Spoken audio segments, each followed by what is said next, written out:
Good morning. কেমন আছো? আমি খুব ভালো আছি। Happy Monday. দেখো সকাল সকাল চা নিয়ে চলে এসেছি। যদি ইচ্ছে করে খেতে, ঝটপট জয়েন করো। তোমরা কে কী করছো বলো। আমি আপাতত এখন চা বানিয়ে খাচ্ছি। আর চা ঠান্ডা পড়েছে, চা না খেলে ঠিক জমে না, তাই না?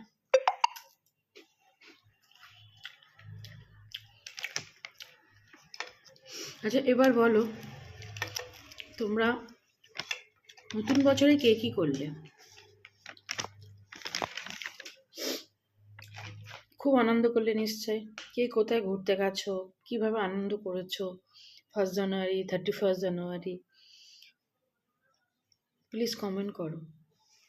তোমরা কমেন্ট করতে চাও না কেন বলো তো? যাদের 1 মিলিয়ন ভিউজ, 2 মিলিয়ন ভিউজ, যাদের 1 মিলিয়ন সাবস্ক্রাইবার, 5 লাখ, 10 লাখ, তাদের কি শুধু করতে ইচ্ছে করে না?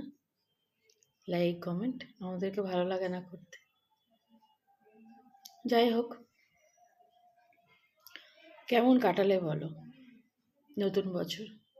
সবাই বলছে নতুন বছরে আমি ওটা হারিয়েছি, আমি এটা হারিয়েছি, আমি এটা ফেস করেছি, ওটা ফেস করেছি।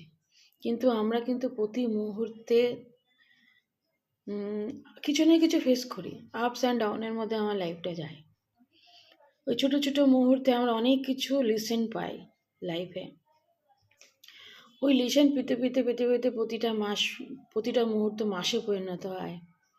সেই মাসটা একটা বছরে পরিণত হয়। যখন বছরটা শেষ হয়ে যায়, তখন আমরা বলি এই বছরে আমরা এই হারিয়েছি, সেটা হারিয়েছি, অনেক মানুষ চিনেছি। আমরা কিন্তু প্রতিটা মুহূর্তেই মানুষ চিনছি, প্রতিটা মুহূর্তে ঠকছি। সেটাকে নতুন একটা বছরের নাম দিয়ে দিচ্ছি।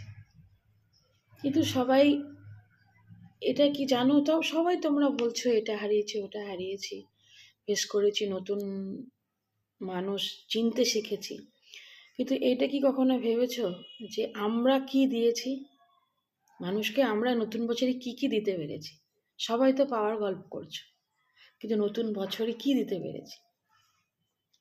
সবাই বলছে হারিয়েছি, এটা হারিয়েছি, ওটা হারিয়েছি, কিন্তু কিছুই কি পাওনি নতুন বছরে? সরি, 2025-এ তোমরা 2024-25 তোমরা কিছুই পাওনি? পেয়েছো, অনেক কিছু পেয়েছো। হারিয়েছো, অবশ্যই হারিয়েছো, তাই না? আমরা প্রতিটা মুহূর্তেই হারাচ্ছি কাউকে না কাউকে, তাই না?